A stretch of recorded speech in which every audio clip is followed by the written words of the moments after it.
Good morning, students. I hope you have seen my previous lectures on periodic classification of elements, जिसमें मैंने पूरे topic के theoretical concept को पढ़ाया था.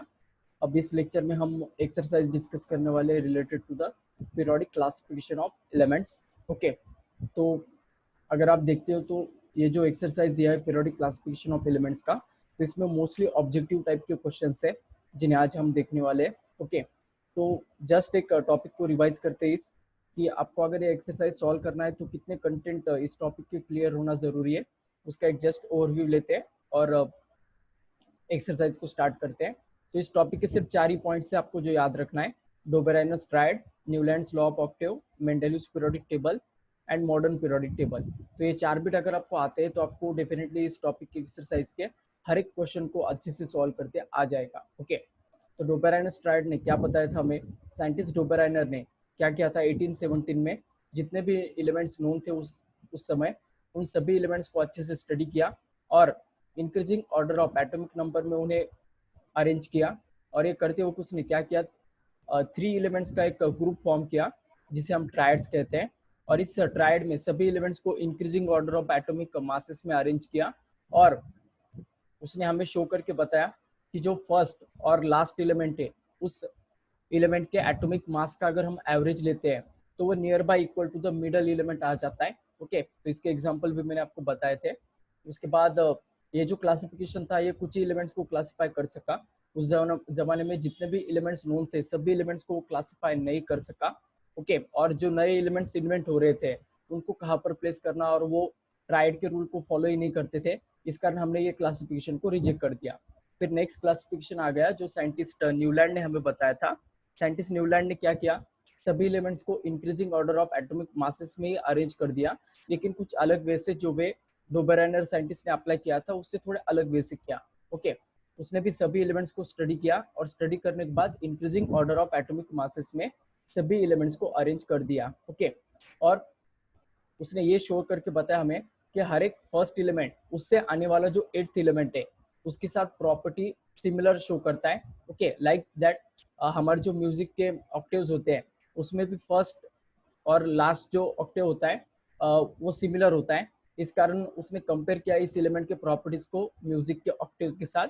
इसी कारण हम उसे कहते हैं Newlands law of octaves. Okay, तो इसके भी कुछ लिमिटेशंस थे. ये क्लासिफिकेशन सिर्फ कैल्शियम तक के एप्लीकेबल था और पूरे एलिमेंट्स को 7/8 के टेबल में फिट करने के लिए उसने क्या किया?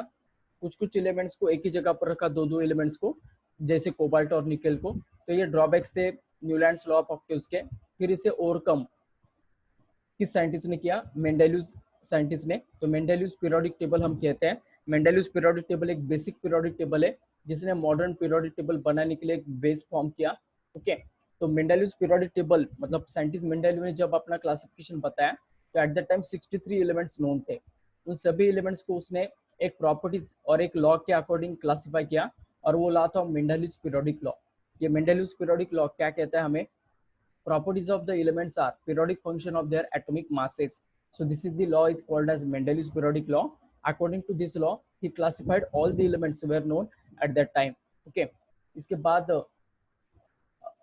उस मेंडेलियस पीरियोडिक टेबल के कुछ मेरिट्स भी है, कुछ डिमेरिट्स भी है. मेरिट्स के बारे में बात करें तो successful adjustment of noble gases, vacant position और अपडेटेड एटॉमिक मासेस. तो तीन ही याद रखना. उसने अपने पीरियोडिक टेबल में अपडेटेड एटॉमिक मासेस यूज किए. उसके बाद वैकेंट पोजीशन रखा न्यूली इन्वेंट एलिमेंट होने जो होने वाले उनके लिए. और successful adjustment of noble gases.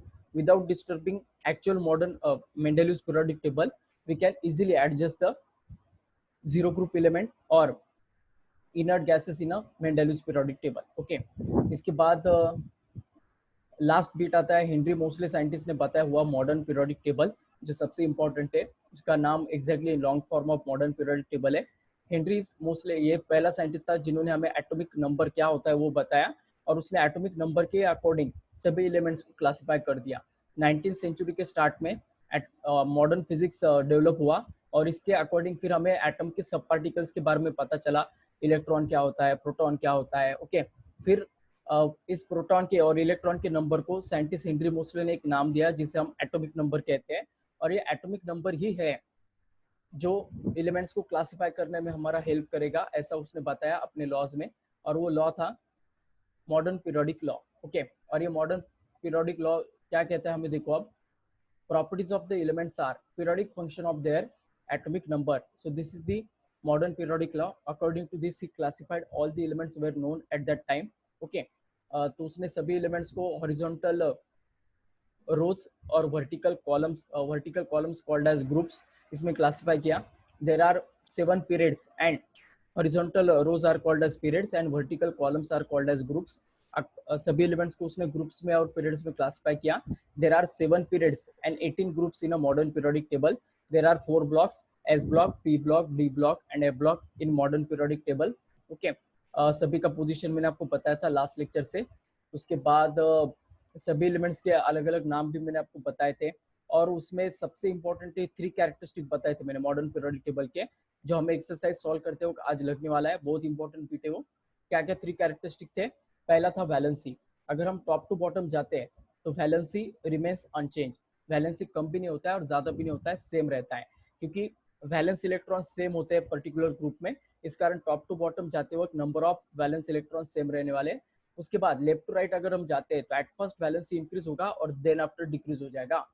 उसके बाद सेकंड कैरेक्टरिस्टिक मैंने आपको बताया था एटॉमिक साइज और एटॉमिक रेडियस. तो atomic radius left to right जाते वक्त डिक्रीज होता है, क्योंकि न्यूक्लियर पुल, जो न्यूक्लियस का खींचने वाला फोर्स है, वो बढ़ जाता है. इस कारण वैलेंस ऑर्बिट कॉन्ट्रैक्ट होते चले जाता है, और जैसे जैसे हम लेफ्ट टू राइट जाते हैं तो डेफिनेटली एटॉमिक साइज कम होता है. और अगर हम टॉप टू बॉटम जाते हैं तो नंबर ऑफ शेल बढ़ जाते हैं, इस कारण एटॉमिक साइज इंक्रीज होता है. तो टॉप टू बॉटम जाते वक्त एटॉमिक साइज इंक्रीज होगा और लेफ्ट टू राइट जाते वक्त एटॉमिक साइज डिक्रीज होने वाला है. लास्ट बिट था metallic and non metallic character. Metallic character decide करता है इलेक्ट्रोपॉजिटिविटी और नॉन मेटेलिक कैरेक्टर डिसाइड करता है electronegativity. Ability of element to donate the electron is called as electropositivity. Electron को डोनेट करने का एबिलिटी इलेक्ट्रोपॉजिटिविटी होता है, और इलेक्ट्रॉन को गेन करने का एबिलिटी इलेक्ट्रोनिगेटिविटी होता है. ओके, तो अगर हम लेफ्ट टू राइट जाते हैं तो आपने देखा होगा पीरियोडिक टेबल के लेफ्ट हैंड साइड सब मेटल्स है और राइट हैंड साइड सब नॉन मेटल्स है.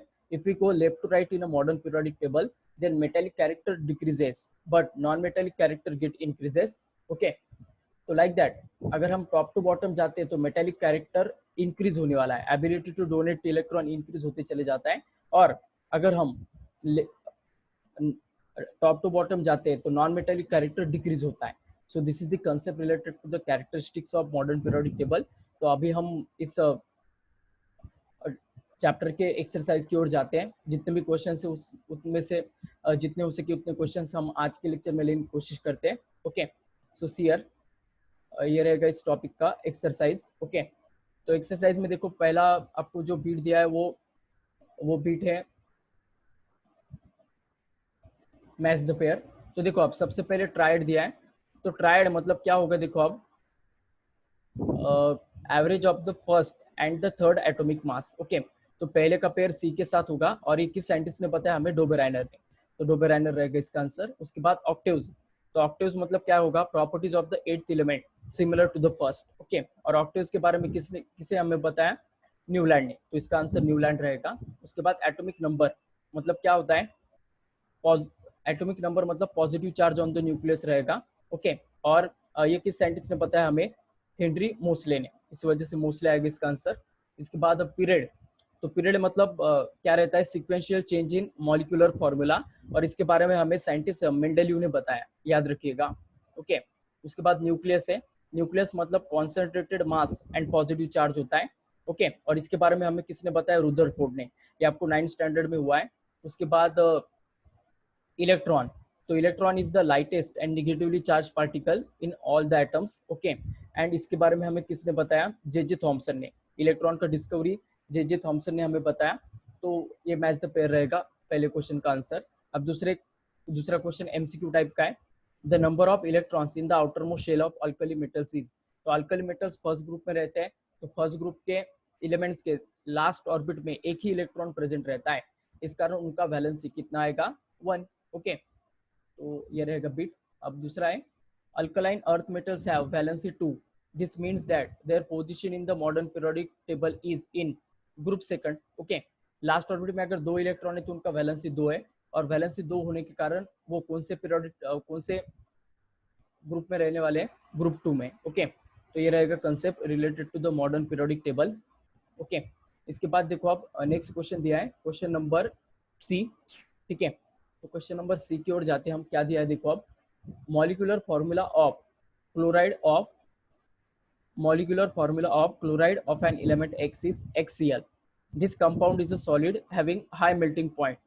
Which of the following element be present in the same group as X? Okay, sodium, magnesium, aluminium and silicon, ऐसे 3 ऑप्शंस दिए हमें। Okay, तो अच्छे से देखिएगा आप, एक्स एक एलिमेंट है और ये किसके साथ बॉन्ड क्रिएट कर रहा है, क्लोरीन के साथ। ओके, एक्स और Cl ये 2 एलिमेंट्स है जो एक दूसरे के साथ बॉन्ड क्रिएट कर रहे हैं। ओके, तो देखो अब ये बॉन्ड फॉर्म करने के बाद, कंपाउंड फॉर्म करने के बाद किस वे से कर रहे हैं, एक्स का एक एटम है और Cl का एक एटम है। तो ये किस वजह से पॉसिबल हो रहा है, क्योंकि दोनों का भी वैलेंसी क्या है, 1 है। ओके, जब कंपाउंड फॉर्म होता है ना तो वैलेंस से एक्सचेंज होते हैं, तो वैलेंस से एक्सचेंज होकर ये कंपाउंड बन जाएगा HCl। तो इस वजह से ये HCl कंपाउंड बन रहा है यहाँ पर। अब इसका नेचर किसके साथ इक्वल होगा वो हमें बताना है। तो जो इसके जैसा ही कंपाउंड फॉर्म करेगा क्लोरीन के साथ, वही एलिमेंट इसके साथ प्रॉपर्टी शेयर करेगा। तो हम ऑप्शन 4 से ऑप्शन 1 की ओर जाते हैं। ठीक है, तो देखो अब अगर मैं सिलिकॉन और क्लोरीन का बॉन्ड क्रिएट करता हूँ, अगर मैं सिलिकॉन और क्लोरीन का अगर बॉन्ड क्रिएट करता हूँ तो देखो क्या होगा, सिलिकॉन का एटॉमिक नंबर और उसका वैलेंसी आपको पता होना चाहिए। ठीक है, देखो आप सिलिकॉन का एटॉमिक नंबर आपको पता होगा 14 है और उसका इलेक्ट्रॉन कॉन्फ़िगरेशन 2,8,4 है, तो उसका वैलेंसी 4 आ जाता है। ओके, और लास्ट ऑर्बिट में इसके 4 इलेक्ट्रॉन्स है और क्लोरीन के एक ही है। तो इस कारण जब कंपाउंड फॉर्म होगा तो वैलेंसी एक्सचेंज होता है, और वैलेंसी एक्सचेंज होने के साथ क्या होगा देखो, फिर अब Si का एक एटम और क्लोरीन के 4 एटम्स आने वाले, तो ये आ जाएगा SiCl4। ओके, क्या आने वाला है देखो आप, SiCl4। ओके, तो क्या ये नेचर HCl के जैसा इक्वल है, नहीं है, तो इस कारण सिलिकॉन हमारा ऑप्शन नहीं रहने वाला। ओके, इसके बाद एल्यूमिनियम, तो एल्यूमिनियम का देखो अब एटॉमिक नंबर अगर आप देखते हो तो एल्यूमिनियम का एटॉमिक नंबर है 3 और क्लोरीन का एटॉमिक नंबर है 1, सिंगल। ओके, 1 है। तो देखो अब इसका कंपाउंड अगर फॉर्म हुआ तो वो कुछ ऐसा फॉर्म होगा, AlCl3। समझ में आ रहा है? So this is the compound formation of aluminium. लेकिन क्या ये HCl जैसा है? नहीं, इस कारण Al भी इसका आंसर नहीं होगा। ओके, अब देखो अगर हम मैग्नीशियम लेते हैं तो मैग्नीशियम का देखिएगा आप, वैलेंसी 2 है और क्लोरीन का 1 है। तो मैग्नीशियम जब क्लोरीन के साथ बॉन्ड क्रिएट करेगा तो वैलेंस से एक्सचेंज होगा, Mg1 लेगा और Cl2 लेगा, तो इसका आंसर आ जाएगा MgCl2। ओके, तो ये भी नेचर HCl के जैसा नहीं है। ओके, HCl के नेचर में एक ही एलिमेंट का एटम है और क्लोरीन का भी एक ही एटम है, तो यहाँ पर एलिमेंट मैग्नीशियम का एक एटम है लेकिन क्लोरीन के 2 है, तो इस वजह से ये और ये मैच नहीं करेगा। अब लास्ट ऑप्शन है सोडियम। ओके, तो सोडियम अगर देखते हैं हम तो सोडियम का वैलेंसी 1 है और क्लोरीन का भी वैलेंसी 1 है। ओके, इस कारण ये कंपाउंड जब फॉर्म करेगा तो वो कुछ ऐसा फॉर्म करेगा, NaCl। समझ में आ रहा है? तो क्या ये नेचर HCl जैसा है? हाँ, इस वजह से इसका सही ऑप्शन होगा Na। ओके, तो this is the final answer of C question. तो अगर वो कहते हैं कि molecular formula of chloride of an element is HCl2 अगर होता तो फिर हम ऑप्शन Mg को मार्क करते। अगर वो कहते कि molecular formula of chloride of an element is XCl3, तो एट द टाइम हम एल्यूमिनियम को मार्क करते हैं। अगर वो XCl4 कहते तो फिर हम सिलिकॉन को मार्क करते हैं, लेकिन as the given HCl, so that's why we are marking Na option. Okay, तो ये रहेगा सी क्वेश्चन का answer. In which of block of the modern periodic table are the non metals found? तो एक ही block है जिसमें non metal पाए जाते हैं और वो रहेगा P ब्लॉक। ठीक है, उसके बाद एक क्वेश्चन दिया है हमें, an element has its electronic configuration as 2,8,2. Now answer the following question. Okay, what is the atomic number of this element? तो सभी इलेक्ट्रॉनिक कॉन्फ़िगरेशन के बिट्स को आपको ऐड करना है, तो एटॉमिक नंबर मिल जाएगा 2 + 8 10 + 2 12, तो एटॉमिक नंबर आ जाएगा 12। ठीक है, ये रहेगा पहले क्वेश्चन का answer. What is the group of this element? अब ग्रुप देखते वक्त हम क्या किससे देखते हैं, वैलेंसी को, तो इसका वैलेंसी 2 होने के कारण ये कौन से ग्रुप में रहेगा? This lies in a group number second. Okay, तो ग्रुप नंबर सेकंड में रहेगा ये। इसके बाद देखो आप, जस्ट 1 मिनट इसे रब करता हूं मैं।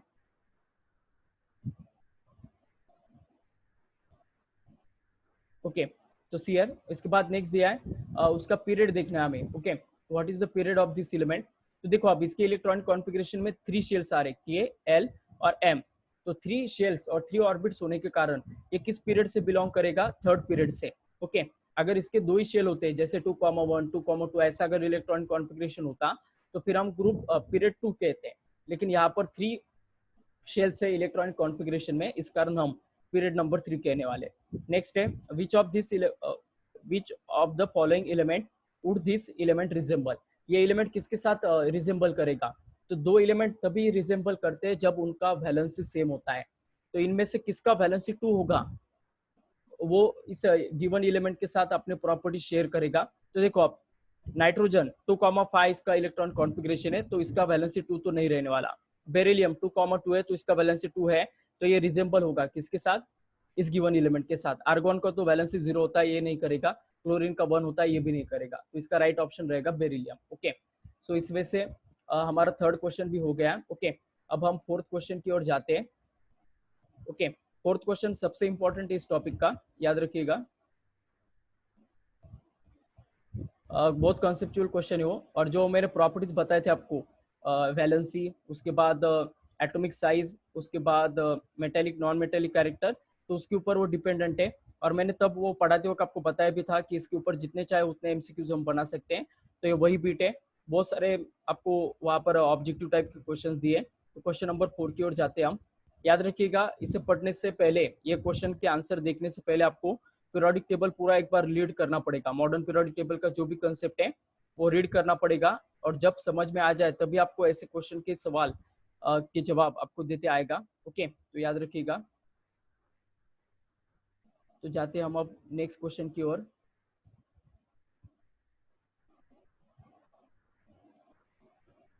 तो क्वेश्चन नंबर देखो आप फोर्थ है।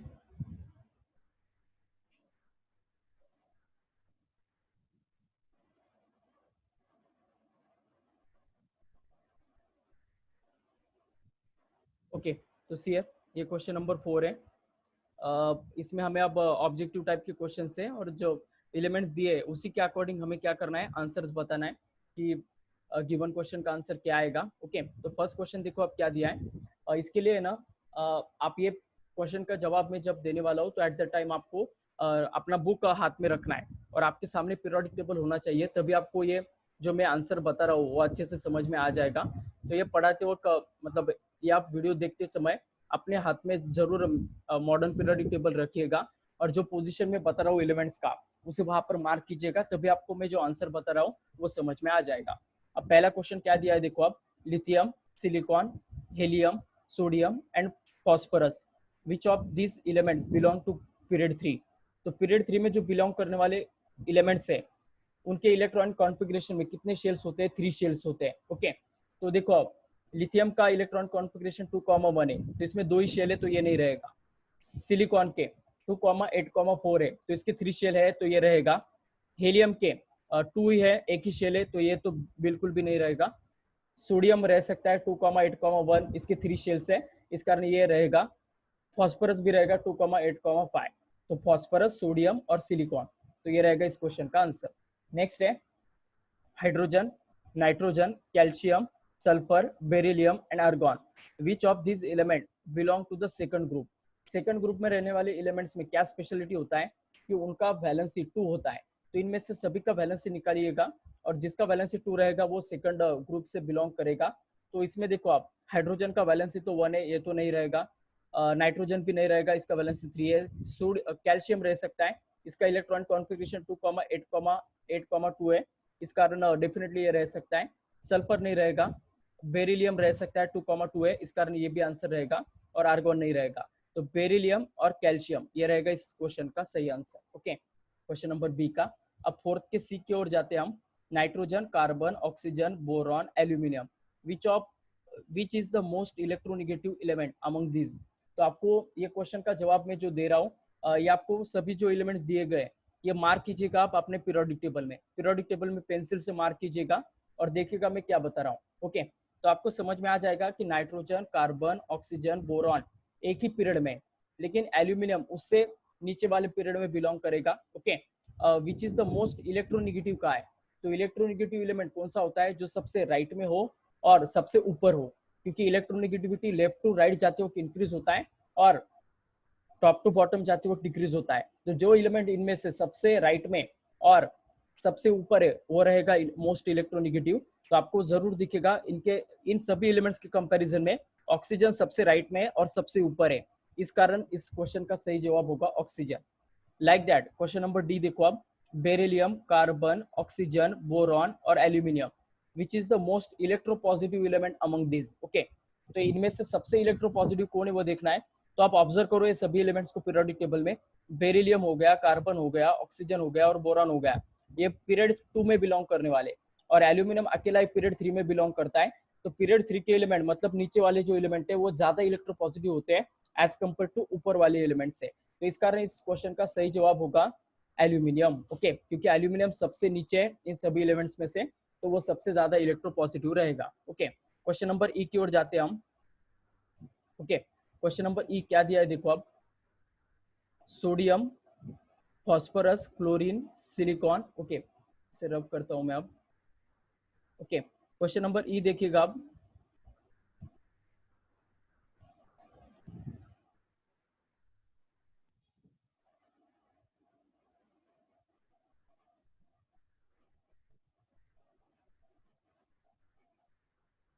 ओके तो सीयर क्वेश्चन नंबर ई देखो आप, sodium, phosphorus, chlorine, silicon and magnesium, which of this has the largest atom, किसका एटम सबसे बड़ा रहेगा वो हमें बताना है। तो आप ऑब्जर्व करो, सोडियम हो गया, फॉस्फोरस हो गया, क्लोरीन, सिलिकॉन एंड मैग्नीशियम एक ही पीरियड से बिलोंग करते हैं, पीरियड 3 से बिलोंग करने वाले एलिमेंट्स है। तो इनमें सबसे लेफ्ट में अगर कोई है तो वो सोडियम है, और लेफ्ट टू राइट जाते वक्त एटॉमिक साइज क्या होता है, डिक्रीज होता है। इस कारण सबसे ज्यादा साइज किसका रहेगा, सोडियम का। सो सोडियम का एटम सबसे बड़ा रहेगा, ये रहेगा इस क्वेश्चन का सही जवाब। क्वेश्चन नंबर एफ की ओर जाते हैं हम। क्या दिया आपको देखो, potassium, lithium, sodium, beryllium. Okay, which of this atom has the smallest atomic size, किसका साइज सबसे स्मॉलेस्ट रहेगा वो हमें बताना है। तो आप इनमें से जो देखो, आप अगर आप देखते हो तो सोडियम थर्ड पीरियड से बिलोंग करेगा। ओके, उसके बाद पोटेशियम भी थर्ड पीरियड से बिलोंग कर, फोर्थ पीरियड से बिलोंग करता है। सिर्फ लिथियम और बेरिलियम सेकंड पीरियड से बिलोंग करने वाले। तो अब डेफिनेटली सेकंड पीरियड का साइज कम होगा, थर्ड पीरियड का ज्यादा होगा, फोर्थ पीरियड का उससे भी ज्यादा होगा। तो इसका सही जवाब तो सोडियम और पोटेशियम हो ही नहीं सकता है।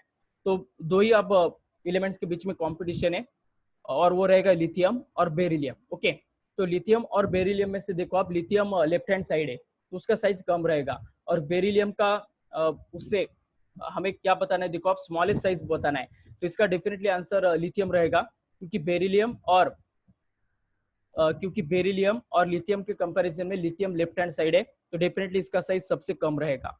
ओके, सबसे ज्यादा रहेगा, सॉरी इसका आंसर बेरिलियम रहेगा, क्योंकि लेफ्ट टू राइट जाते वक्त साइज कम होता है, तो सबसे कम साइज बेरिलियम का रहेगा इस क्वेश्चन में। तो इस क्वेश्चन का सही जवाब आएगा beryllium. Okay, question number G है, aluminium, silicon, sodium, magnesium, sulphur, which of this element above element has the highest metallic character।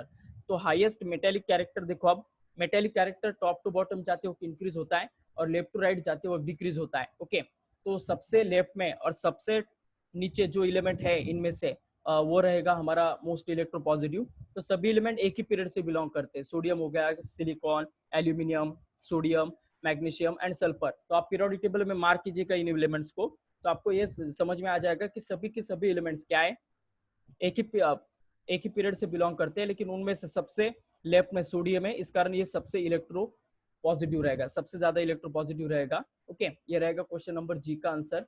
अब हम क्वेश्चन नंबर एफ की ओर जाते हैं, सॉरी एच की ओर जाते हैं।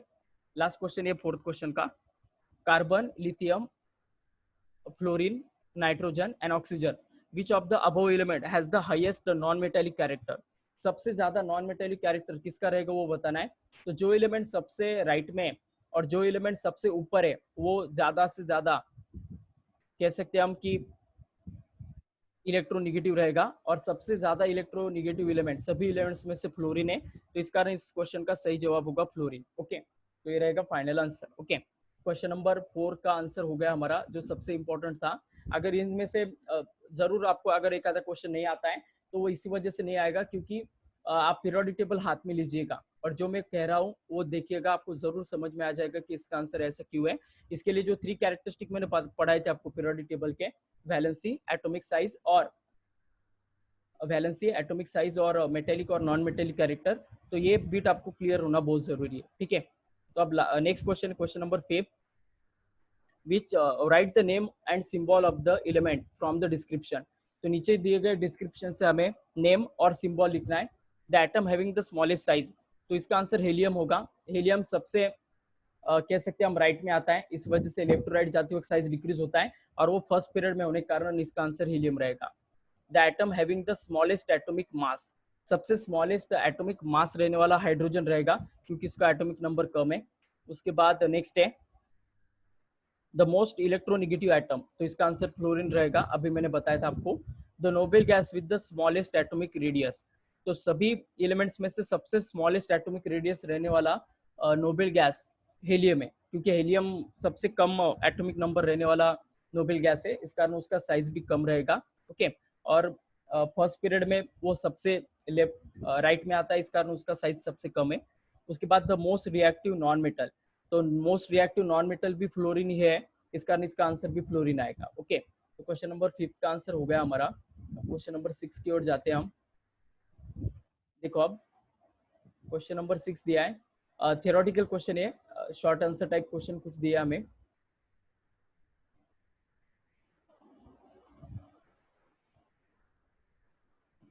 देखिएगा अब question number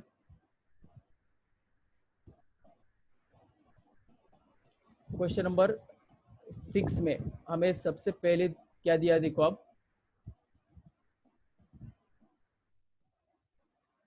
right short note on Mendeleev's periodic law.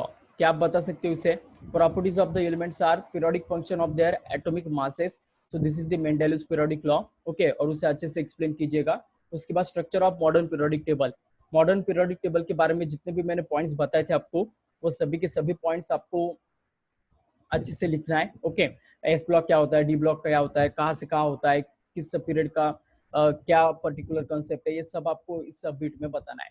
उसके बाद नेक्स्ट है position of isotope in the Mendeleev's and modern periodic table. तो आइसोटोप का जो प्रॉब्लम था मेंडेलियस पीरियोडिक टेबल में, आइसोटोप के प्रॉपर्टी सेम होते हैं, लेकिन एटॉमिक मास नंबर डिफरेंट होने के कारण उसे हम मेंडेलियस पीरियोडिक टेबल में फिट नहीं कर सकते हैं, लेकिन हम मॉडर्न पीरियोडिक टेबल में उसे कर सकते हैं फिट, क्योंकि मॉडर्न पीरियोडिक टेबल किस पर बेस्ड है, एटॉमिक नंबर पर। तो इस कारण आइसोटोप हम एक ही ग्रुप में प्लेस कर सकते हैं मॉडर्न पीरियोडिक टेबल में, लेकिन मेंडेलियस पीरियोडिक टेबल में हम नहीं कर सकते हैं। तो जो प्रॉब्लम था आइसोटोप का वो इजीली ओवरकम हो गया मॉडर्न पीरियोडिक टेबल में, ओके। इसके बाद नेक्स्ट है write the scientific reason atomic size goes on decreasing while going from left to right in a period. तो ये बीट मैंने आपको पढ़ाया था, पढ़ाते वक्त मैंने बताया था कि इसके ऊपर गिव रीजन पूछा जाता है। तो लेफ्ट टू राइट जाते वक्त एटॉमिक नंबर इंक्रीज होता है एक एक से, और इस वजह से नंबर ऑफ प्रोटॉन बढ़ते हैं न्यूक्लियस में, और न्यूक्लियस में नंबर ऑफ प्रोटॉन बढ़ने से जो खींचने वाला फोर्स है वैलेंस ऑर्बिट को, वो बढ़ जाता है, और इस कारण एटम धीरे धीरे धीरे धीरे कॉन्ट्रैक्ट हो जाता है, ओके। इसके बाद बी पार्ट है metallic character goes on decreasing while going from left to right in a period. तो बताना है कि सभी लेफ्ट में मेटल से, राइट में नॉन मेटल से, तो ability to gain the electron बढ़ने लगता है लेफ्ट टू राइट जाते वक्त, और ability to donate the electron कम होते चले जाता है लेफ्ट टू राइट जाते वक्त, क्योंकि एटॉमिक साइज कम होने लगता है इस वजह से, और इसी वजह से क्या हो जाता है फिर मेटेलिक कैरेक्टर कम होने लगता है। इसके बाद नेक्स्ट है atomic radius goes on increasing down the group, number of shells और नंबर ऑफ ऑर्बिट्स बढ़ जाते हैं, इस कारण एटॉमिक रेडियस बढ़ने लगता है down to the group, okay. Next दिया है question number D, element belonging to the same group have the same valency. अब सेम ग्रुप में रहने वाले जो एलिमेंट्स हैं उन्हें एक ही ग्रुप में रखा है साइंटिस्ट हेनरी मोसले ने, क्योंकि वो प्रॉपर्टी सेम शो करते हैं, ओके। इस वजह से, इस कारण जो सेम ग्रुप से बिलोंग करने वाले एलिमेंट से उनके वैलेंस इलेक्ट्रॉन सेम होते हैं, और वैलेंस इलेक्ट्रॉन सेम होने के कारण उनका वैलेंस क्या रहेगा, सेम रहेगा। क्वेश्चन नंबर ई है the third period contain only 8 elements even through the electron capacity of the third shell is 18। तो उनका क्या कहना है, देखो आप पीरियड फर्स्ट का के शेल का जो कैपेसिटी वो 2 इलेक्ट्रॉन्स का होता है, इस कारण पहले पीरियड में 2 एलिमेंट्स है। एल शेल का जो कैपेसिटी वो 8 इलेक्ट्रॉन्स का होता है, इस कारण सेकंड पीरियड में 8 एलिमेंट्स है। लेकिन इसी लॉजिक से अगर हम थर्ड पीरियड की ओर जाते हैं तो थर्ड पीरियड में थर्ड ऑर्बिट का कैपेसिटी 18 इलेक्ट्रॉन्स का होता है, लेकिन तभी भी उसमें सिर्फ 8 ही इलेक्ट्रॉन्स क्यों होते हैं, 8 ही एटम्स सॉरी एलिमेंट्स क्यों होते हैं, तो इसका रीजन हमें बताना है। तो मैंने आपको ये पढ़ाते हुए बताया था मॉडर्न पीरियोडिक टेबल कि लास्ट ऑर्बिट में 8 से ज्यादा इलेक्ट्रॉन एक्यूमुलेट करना, होल्ड करना प्रैक्टिकली पॉसिबल नहीं होता है, एटम अनस्टेबल हो जाता है। इस कारण नो डाउट थर्ड ऑर्बिट का कैपेसिटी 18 इलेक्ट्रॉन्स का हो, लेकिन तभी भी जो पीरियड नंबर 3 है उसमें सिर्फ 80 इलेक्ट्रॉन्स है, ये उसका रीजन है। ओके, सभी रीजंस को लिखिएगा और ओके और पढ़ लीजिएगा टॉपिक को अच्छे से, तो आपको अच्छे से समझ में आ जाएगा। The period with the electron in the shells KLM। Okay, तो आपको बताना है कि period with the electrons in the shells KLM, तो एक पीरियड नंबर 3 रहेगा। जिस पीरियड में 3 शेल्स हो वो थर्ड पीरियड में रहता है, 4 शेल होते तो हम फोर्थ पीरियड कहते हैं। Okay, the group with the valency 0, तो वैलेंसी 0 रहने वाला ग्रुप नंबर 18 है। ओके, जिसे हम नोबेल गैसेस कहते हैं। The family of the non metals having valency 1, तो वैलेंसी 1 रहने वाला नॉन मेटल्स का जो फैमिली है उसे हैलोजेंस कहते हैं हम, जो ग्रुप नंबर 17 में रहता है। ओके, तो फैमिली पूछा है तो इसका आंसर डेफिनेटली हैलोजन होगा। उसके बाद the family of metals having valency 1। Okay, तो वैलेंसी 1 रहने वाला मेटल्स का फैमिली अल्कली मेटल्स होगा, जो ग्रुप नंबर फर्स्ट में रहता है। उसके बाद the family of metals having valency 2, तो ये अल्कलाइन अर्थ मेटल्स है। ओके, जो ग्रुप नंबर 2 में रहते हैं। इसके बाद एफ क्वेश्चन दिया है the metalloids in the second and third period, तो सेकंड और थर्ड पीरियड के मेटलॉइड्स को ढूंढिएगा आप। ओके, तो आपको जरूर नजर आएगा बोरॉन रहेगा इसका answer, metalloid in the second and third period का है ना, तो थर्ड पीरियड में सिलिकॉन भी रहेगा। ओके, तो सिलिकॉन, बोरॉन, इसके दो आंसर्स रह सकते हैं। ओके, और भी कोई हो सकता है, जरूर देखिएगा वहां पर। उसके बाद नेक्स्ट दिया है non metals in the third period, तो थर्ड पीरियड में रहने वाला नॉन मेटल, इसका आपको आंसर देना है और वो रहेगा क्लोरीन। क्लोरीन इसका आंसर हो सकता है क्योंकि वो थर्ड पीरियड में रहता है और नॉन मेटल भी है, तो क्लोरीन रहेगा इसका proper answer. 2 elements having valency 4, valency 4 रहने वाले 2 एलिमेंट्स के नाम बताना है, सिलिकॉन, जर्मेनियम और कह सकते हैं हम कार्बन। ओके, ये 3 एलिमेंट्स है जिनके वैलेंसी 4 होते हैं। ओके, तो बस इतना ही कंसेप्ट है, पूरा एक्सरसाइज समझ में आ ही गया होगा आपको। ओके, अगर नहीं समझ में आता है किसी क्वेश्चन का आंसर तो जरूर आप मुझे कमेंट बॉक्स में लिखिएगा और व्हाट्सएप पर भी आप मुझे क्वेश्चन पूछ सकते हो। ओके, तो यहाँ पर हमारा सेकंड चैप्टर खत्म होता है। अब हम next lecture next topic start करते हैं। आज के लिए इतना ही, थैंक यू।